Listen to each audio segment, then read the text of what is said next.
Is it normal not to hear back from client leads? I send an email and then hear nothing. Unfortunately, yes. Potential clients ghost way too much. And I have some thoughts on that.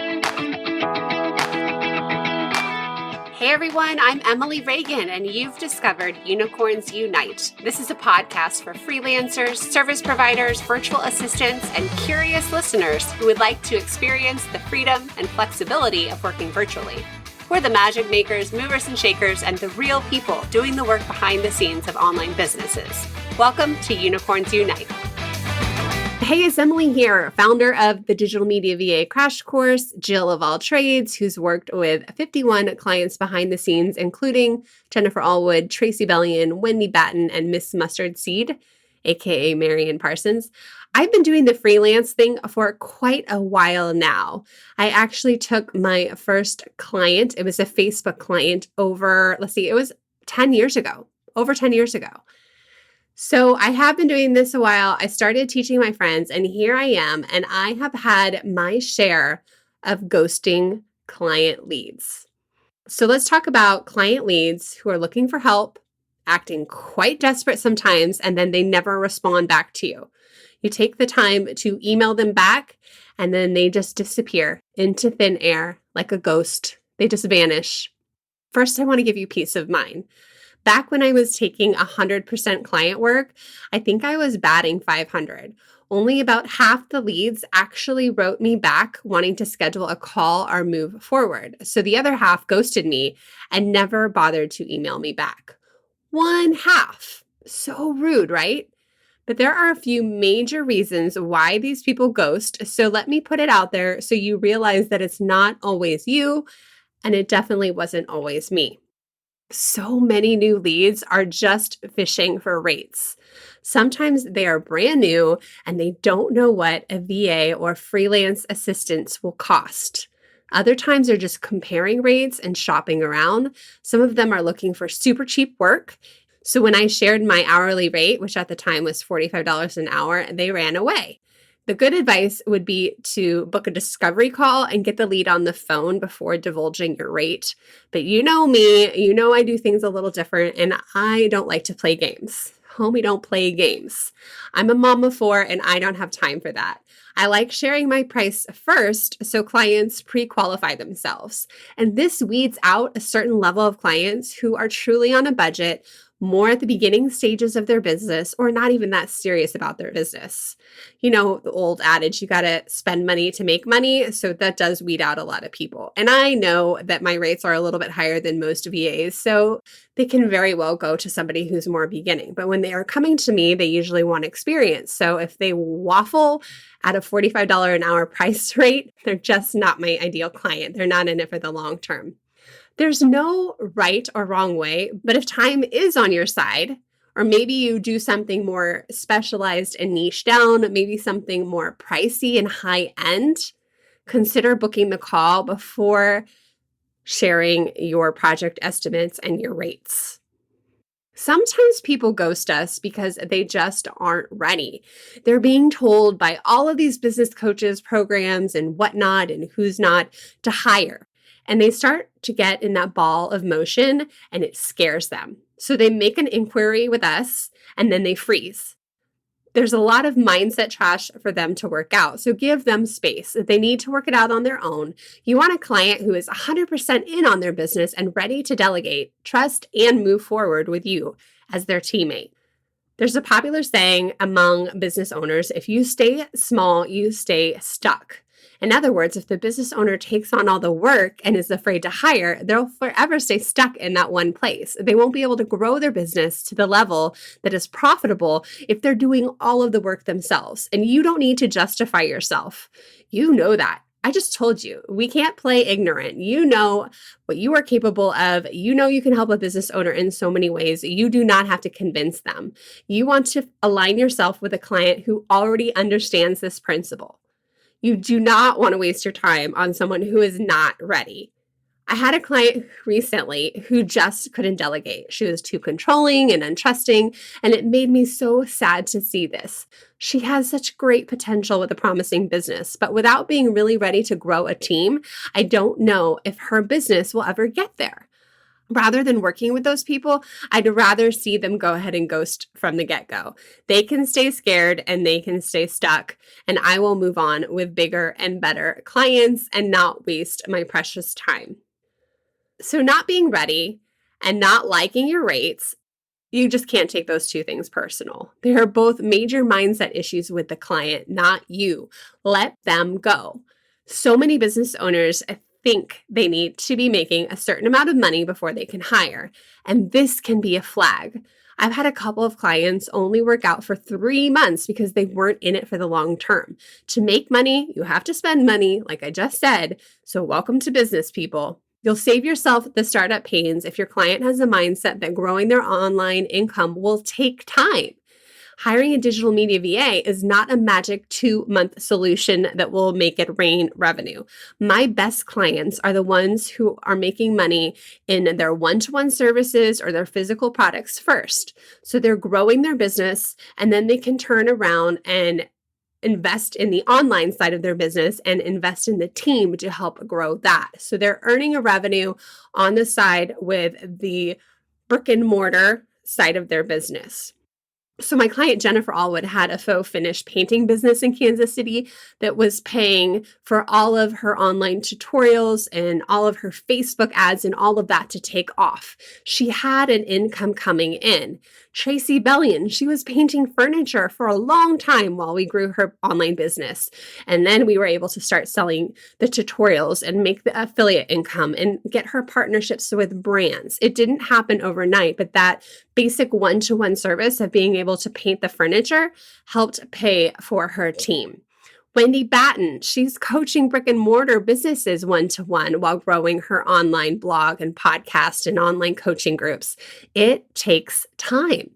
And the problem is when you see clients who aren't making money and don't really have a successful business to stand their legs on, and then they try to go all in online, but they don't have revenue coming in from anywhere else. Now, sometimes you'll see clients who have like a sugar daddy, they have some kind of pot of money that they're able to invest in their online business and get it going, but that's very, very rare. Clients who aren't making money will crunch the numbers and they think things will change in a few months if they hire you. And really, we know how it is. It takes time. It takes consistency. Affiliate income doesn't happen overnight. It takes time to grow email list and launch products. And not always is the first launch 100% profitable. You know what I mean? So those clients might not be ready. Now, some of them come back to me. I've seen leads fish for rates, go back, get their act in order, and then reach out to me again in about 6 to 9 months. That can totally happen. But guess what? You might not even be taking on new clients in 6 to 9 months. My dream for you is that you're booked by then. And my other dream for you is that your rates have gone up since then. So you can use a project management system like Asana, Trello, Dubsado to track your inquiries. I started off really simple, guys. I just used Google Sheets and I would track the rates I quoted people when they got back to me, if they ghosted me. So that way I would know if I talked to someone or not, or what rate I quoted them. And that way I had it all in a high level view. If you're dealing with a lot of new online business owners making their first hire, you'll see these first couple ghosting excuses I just gave you happen a lot. They're fishing for rates and they're just not ready. Other times, client leads don't respond because they hired somebody else. They may have been swamped with applications, especially if they posted in one of those very large VA Facebook groups. This can be totally normal from a small business owner to 8-figure business owner level. It's hard to know when this happens, so if it was a job you really wanted, don't be afraid to follow up with an email or a DM. It could be a situation where they're still evaluating applicants, so that second email shows you're serious and may push you ahead in the stack of contenders. So follow up and see why they didn't get back to you. In my opinion, if the business owner hires somebody else and didn't respond back to you, I think that's super rude. And I want to say good riddance. You don't have to work for rude clients anyway, right? Sometimes it just happens that the client isn't rude. They're just completely overwhelmed and unorganized. So if you see clients who are a hot mess and desperately need help with the organization of their business, the inbox, and all the things, this could be a warning flag for you. Or it might be something you want to step into. And again, follow up with an email, maybe a PM on Facebook, and that could help you get noticed. I've been in that situation where I forgot to follow up with people, mainly because time is precious. I'm super busy. Yeah, the busy excuse, right? But I totally meant to. And then the emails get buried. I don't have the best inbox. I admit it. I recently inquired about song rights with Sony, and there was a lot of back and forth emails. And then when they gave me their final quote on unlimited music rights for this one song for a client, it was way too much money. And I forgot to say thank you, but no, I think I just left that email open-ended. And this is coming to mind right now about when I was rude. I didn't mean to, and I'll try to go email them back after I record this podcast.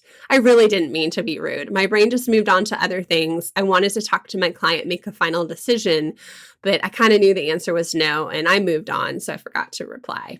So for some clients, email inbox is just not their strong suit.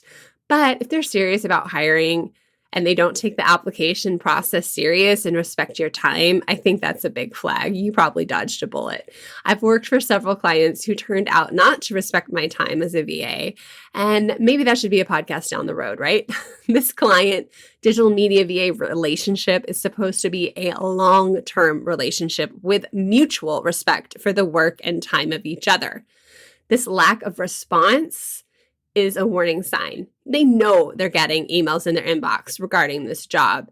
They should plan on taking time to respond to them. So I really do think you dodged a bullet for 4 of these reasons why clients don't respond: price, readiness, hired someone else, or the emails slipped through the cracks. They got inundated and they just messed up.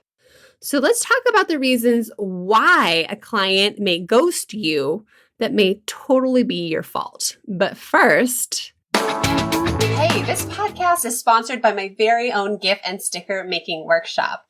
Turn your clients' videos into GIFs, design branded stickers for Instagram stories, and master the art of making your own GIF for promo emails. This is fun unicorn magic that we can do behind the scenes easily for our clients. The workshop is 1 hour, just $17.99. The link is in the show notes, or go to emilyreaganpr.com/GIF workshop. That's GIF workshop. Back to the show. The most common reason I've seen business owners not respond to applicants is because of typos and bad grammar in their initial email inquiry. Seriously, if I got an email riddled with mistakes, I wouldn't bother responding either. Time is precious, remember? One of my students showed me her inquiry cover letter email, and it had 6 major obvious mistakes, like simple, obvious mistakes. And as a business owner, I'd stop at the first typo and I would move on to the next applicant. I would not even finish reading her application. It shows lack of detail, lack of proofreading, just looks sloppy. If this person can't take their cover letter serious, why would they take my business serious? So check your letters. Read them out loud. Read them slowly. I know I'm the queen of typos, guys. I get it. I'm constantly interrupted by my children mid-thought, mid-typing, making dumb mistakes, all because I didn't take the time to read through. I'm super hurried, and I know this is a flaw of mine. But your first email is your first impression. You cannot have a typo. Slow down. Get a second pair of eyes on that email. Now, I'll have a future podcast all about cover letters, but for the meantime, go back and listen to my recent episode about resumes. That would be episode number 13, to resume or not to resume. That is the question. That's a good one to go check out. I'm in a few business networking groups with other business owners, and sometimes they just let me know how my students are doing when they apply. Totally like to check in with them and let them give me feedback on my students. And I've gotten these tips: typos, grammar, and too many exclamation points. I had one business owner ask me if my student even knew English. I can't stress this enough. A bad cover letter will make a business owner not even respond. Now, I'm not trying to paint my students in a bad light. These are just a few friends who gave me a couple little pointers on some of my students who were putting themselves out there and just happened to make a couple errors in their resume. So I know if it's happening with my students, it's happening with other people out there. I'm not trying to make you paranoid. You don't have to be a New York Times bestselling author to be a good writer and write a mistake-free cover letter. But I do want to give you some tough love. You can do better. My students can do better. I can do better with my typos, but don't turn in mistake-ridden work. So let's recap the reasons client leads ghost. 1, they're shopping around. 2, just not ready. 3, hired someone else. 4, too busy, overwhelmed. 5, your cover letter was riddled with mistakes and not even worth a response. Now, if you haven't heard back, don't be afraid to write back to the business owner and see what's up. Ask for constructive criticism and feedback from them. Let them give you some pointers for how you could do better next time. Get on their radar in case they're hiring again and show that you're really interested. And maybe you can find some way to stay in their world and get noticed. So if you want, you can show the job description and your cover letter in our free Facebook community and ask for some feedback. If you're one of my students, you have the collective smarts of our Facebook student group to share and get fresh ideas. So you guys know we do that on the weekly with our live Q&As. I'm always going over resumes and cover letters to help you all. It's unfortunate that so many business owners ghost VAs. I see it happen all the time. It's happened to me a ton. So go in with the mindset that it's their loss. You're not desperate. You don't want to work for someone who treats people that way or can't follow through. You don't get stuck on the fact that somebody ghosted you. You move on. That is long gone and in the past, and people do this all the time. You cannot take it personally. You cannot let it stop you from applying for more jobs. You still go for it. Even if you've been ghosted, you keep going. You don't want to work for a client who's not ready to grow their team or go all in anyway. You don't want to work for the rude clients. So let's all agree to let ghosting go, let it fade and disappear from your life, and you just go straight back, basically. All right, the next episode, we have a entrepreneur who is going to be on the show talking about her internships, who she's hiring, what she's looking for.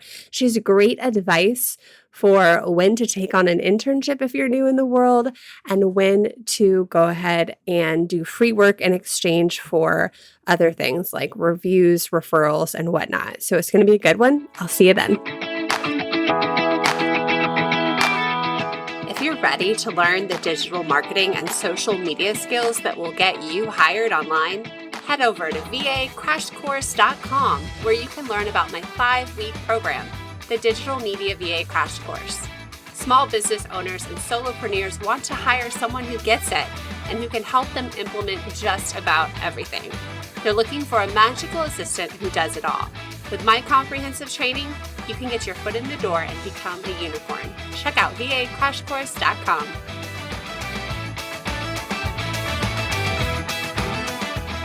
Rather than working, start over a second.